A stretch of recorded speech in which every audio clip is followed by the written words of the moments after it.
नमस्कार मित्रों, आप हैं शिक्षा मंथन में पवन दुबे के साथ। स्वागत है आपका। आज हम लोग जिस टॉपिक पे बात करने वाले हैं वो बाल विकास के अंतर्गत एक बहुत ही महत्वपूर्ण टॉपिक किशोरावस्था, जिसको हम एडोलसेंस भी कहते हैं। किशोरावस्था प्रत्येक व्यक्ति के जीवन में सबसे महत्वपूर्ण काल है, जिसमें कि आमूल चूल परिवर्तन होते हैं। वह प्रत्येक क्षेत्र में होते हैं और जैसा कि हम जानते हैं कि प्रत्येक व्यक्ति के जीवन में जो भी ये अवस्थाएं आती हैं विकास की, शैशवावस्था, बाल्यावस्था और किशोरावस्था, तो इन तीनों अवस्थाओं का शैक्षिक दृष्टि से बहुत ही महत्वपूर्ण स्थान होता है। तो इसमें किशोरावस्था भी अपना एक बहुत ही महत्वपूर्ण स्थान रखती है और वह मानव विकास की तीसरी अवस्था के रूप में हमारे सामने आती है। तो आइए देखते हैं किशोरावस्था। किशोरावस्था, जैसा कि हम देख पा रहे हैं कि एडोलसेंस का हिंदी रूपांतरण है और एडोलसेंस की जो अवधि है वह 12 से लेकर के 18 वर्ष तक के मध्य मानी जाती है। थोड़ा सा मनोवैज्ञानिकों के अनुसार यह आगे पीछे इसका समय हो सकता है। किसी मनोवैज्ञानिक का मानना ऐसा भी हो सकता है कि 13 से 19 वर्ष तक की अवस्था हो या इस तरह से, लेकिन सामान्य रूप से यदि हम देखते हैं तो यह 12 से 18 वर्ष के मध्य देखी जा सकती है।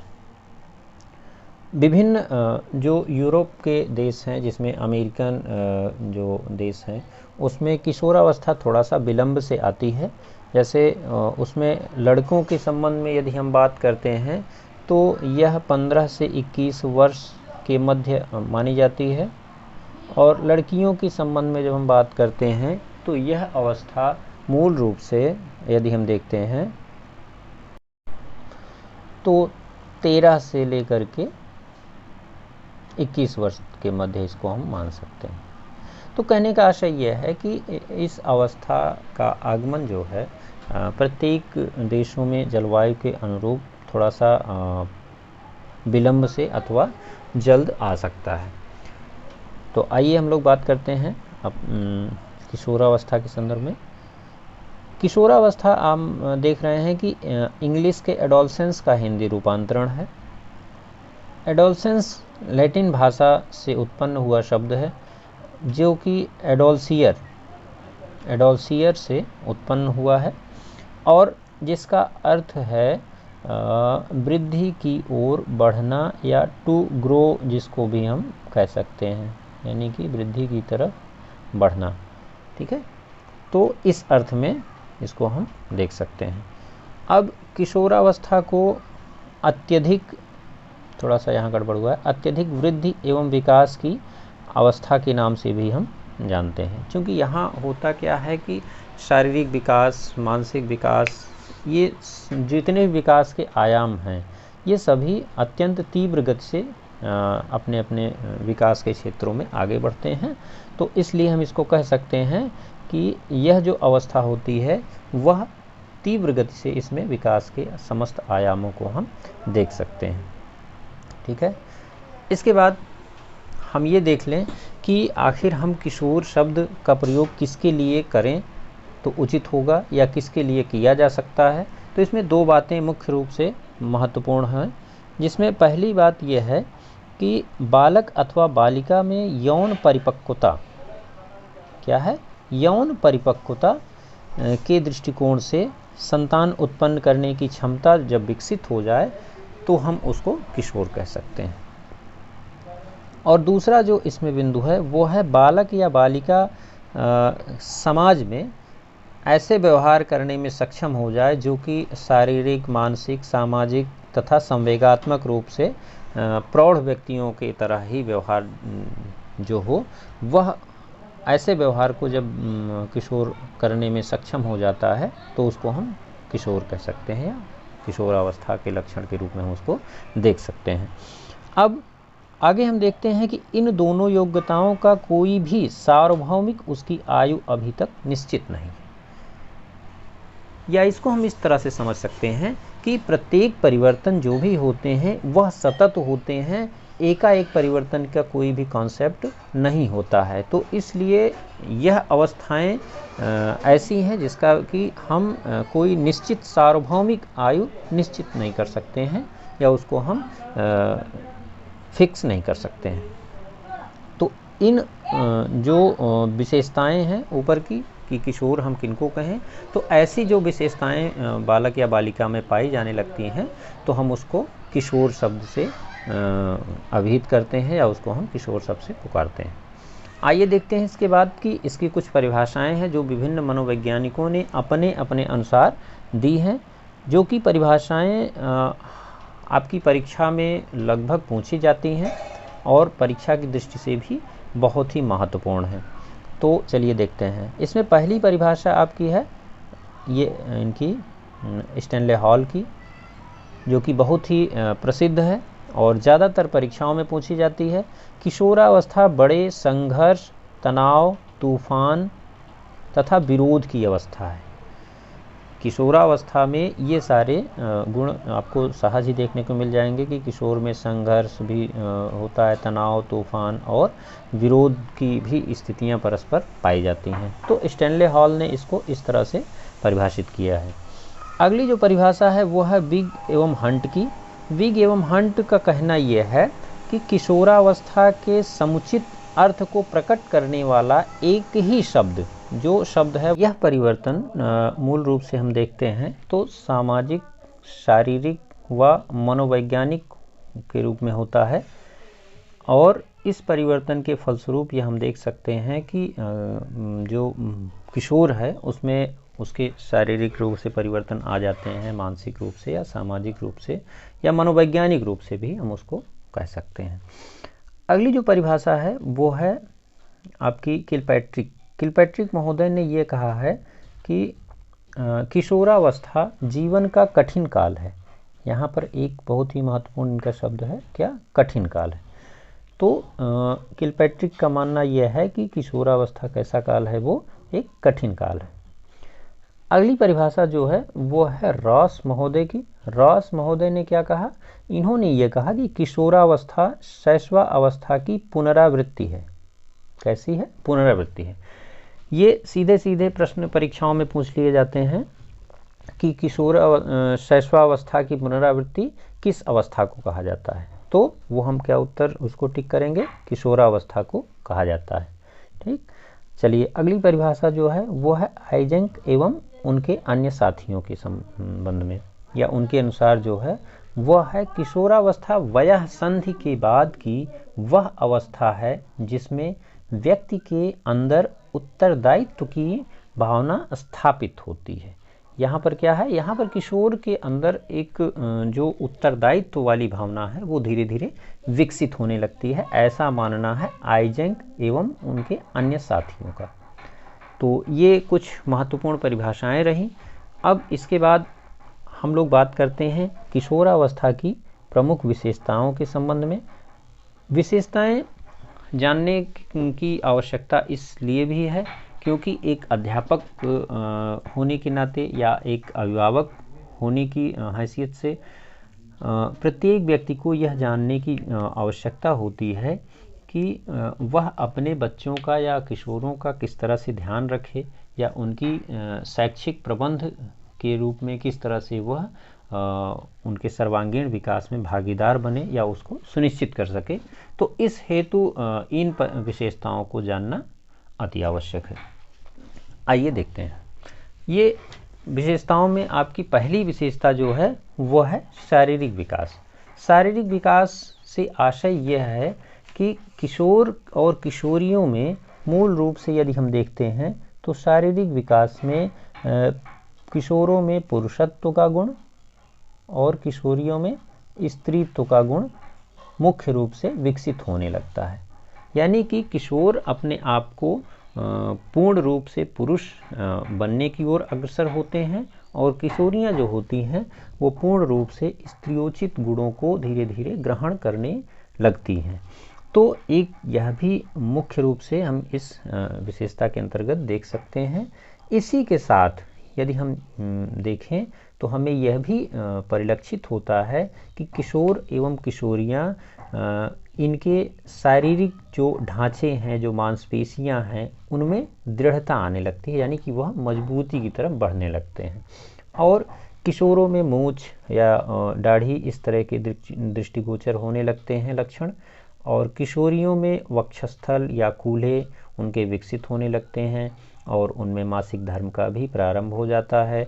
और ये दोनों में यदि हम वाणी के रूप में देखते हैं तो वाणी भी जो होती है वह किशोरों की भारी होने लगती है और किशोरियों की उसमें मधुरता आने लगती है या वो पतली होने लगती है आवाज़ भी। तो इस तरह से हमने देखा कि यह भी एक बहुत ही महत्वपूर्ण विशेषता के रूप में हमारे सामने परिलक्षित होता है, शारीरिक विकास। अगली जो विशेषता है वो है मानसिक विकास। मानसिक विकास में कई चीज़ें सम्मिलित हो सकती हैं, जिसमें मूल रूप से हम देखते हैं तो कल्पना, स्मृति, दीवा स्वप्नों की बहुलता, तर्क शक्ति, निर्णय लेने की क्षमता अधिक विकसित हो जाती है। और यह जो है इस अवस्था में किशोर और किशोरियाँ किसी भी कार्य को अमूर्त चिंतन, कैसा चिंतन, अमूर्त चिंतन करने की योग्यता इसमें पूरी तरह से सम्मिलित रहती है। तो मानसिक रूप से किशोरों में इस तरह के परिवर्तन प्रायः देखने को मिल सकते हैं या मिलते हैं। इसमें इनकी परस्पर विरोधी मानसिक दशाएं भी परिलक्षित होती हैं। मानसिक जिज्ञासा का भी विकास हो जाता है।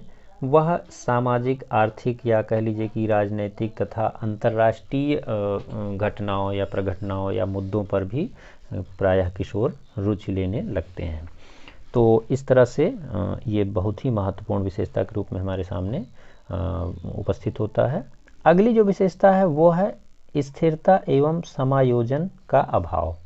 प्रायः यह देखा गया है कि किशोर और किशोरियां अपने आप को वातावरण के साथ समायोजित करने में यह देखा गया है कि उनकी मन स्थिति शिशुओं के समान हो जाती है, यानी कि शैशवावस्था में जिस तरह से वह अस्थिर रहते थे उसी तरह से किशोरावस्था में भी वह अस्थिरता देखने को हमें प्रायः मिलती है।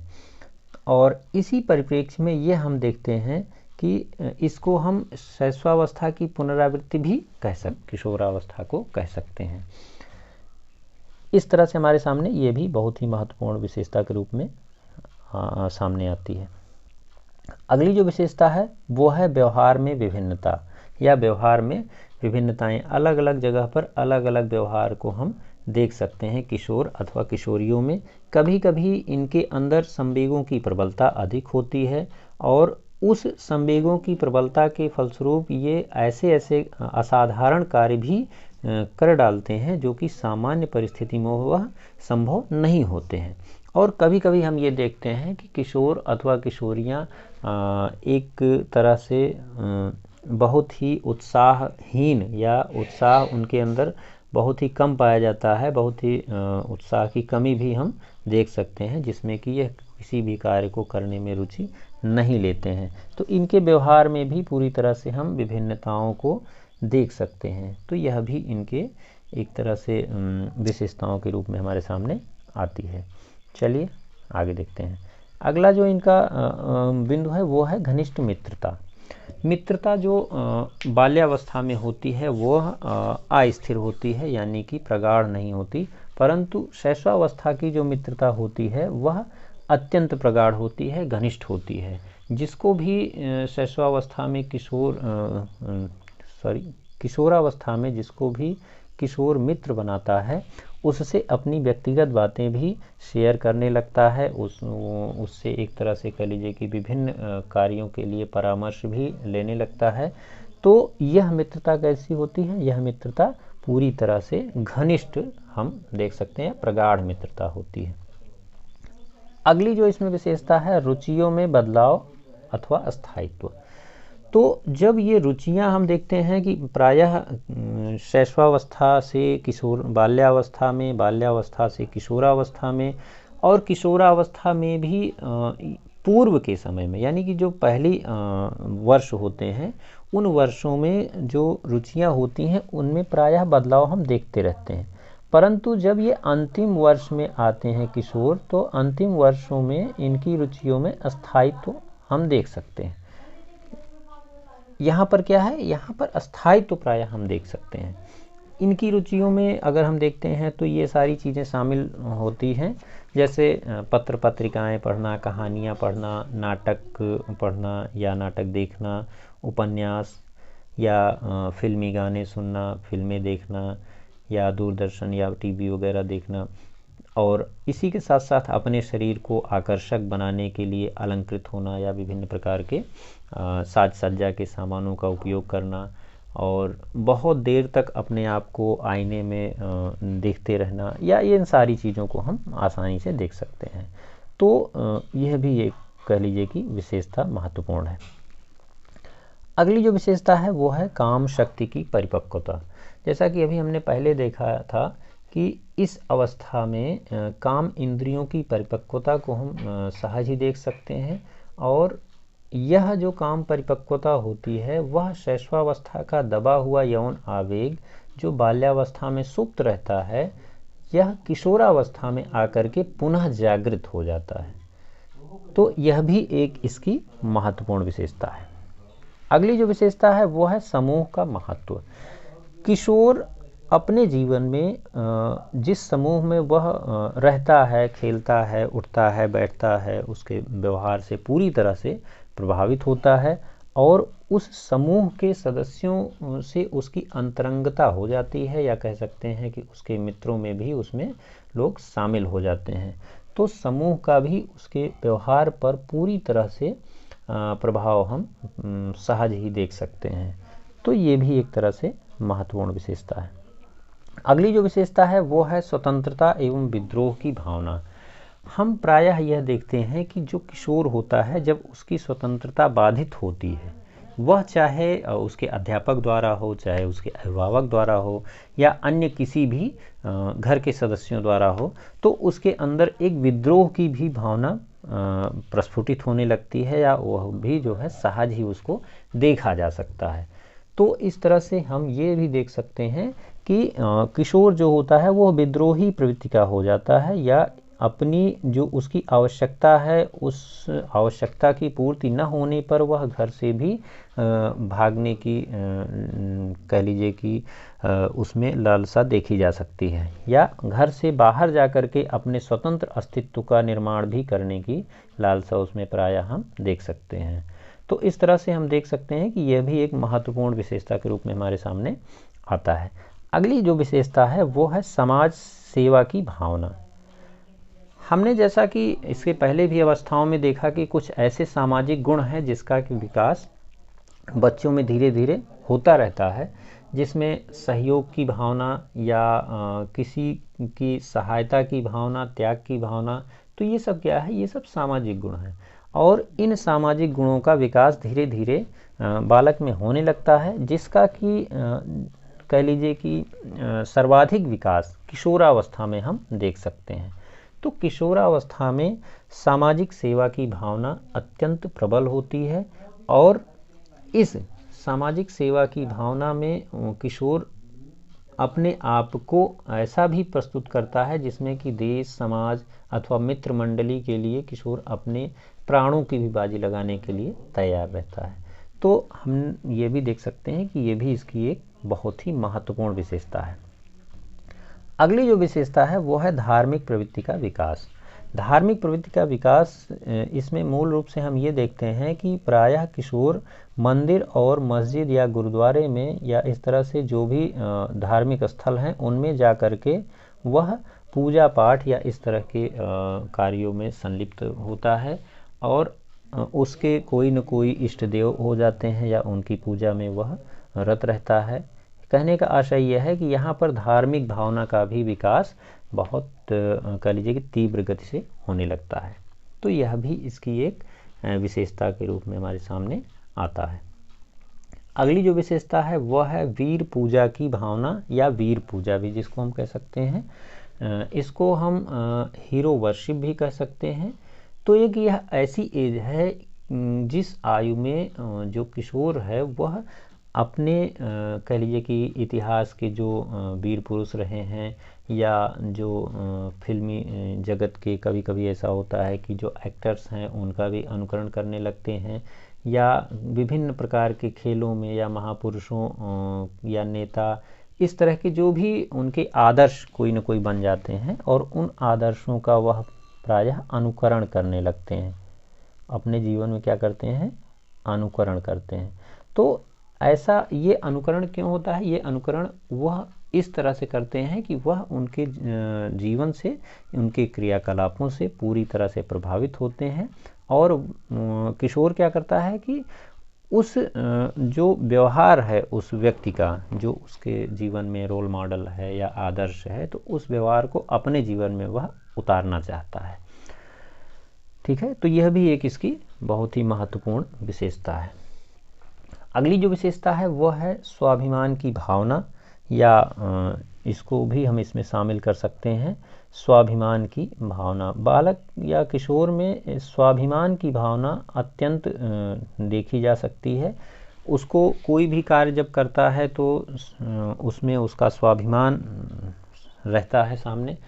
मतलब किसी भी कार्य को, कभी कभी होता यह है कि कोई भी कार्य ऐसा वह कर रहा है जिसमें कि वह निंदा उसकी होने लगती है, तो वह अपने स्वाभिमान पर ठेस पहुंचती है उसके, और वह स्वाभिमानी प्रवृत्ति का होता है। फिर उस व्यक्ति से या जो भी सामने वाला व्यक्ति है उससे वह पूरी तरह से दूरी बना लेता है।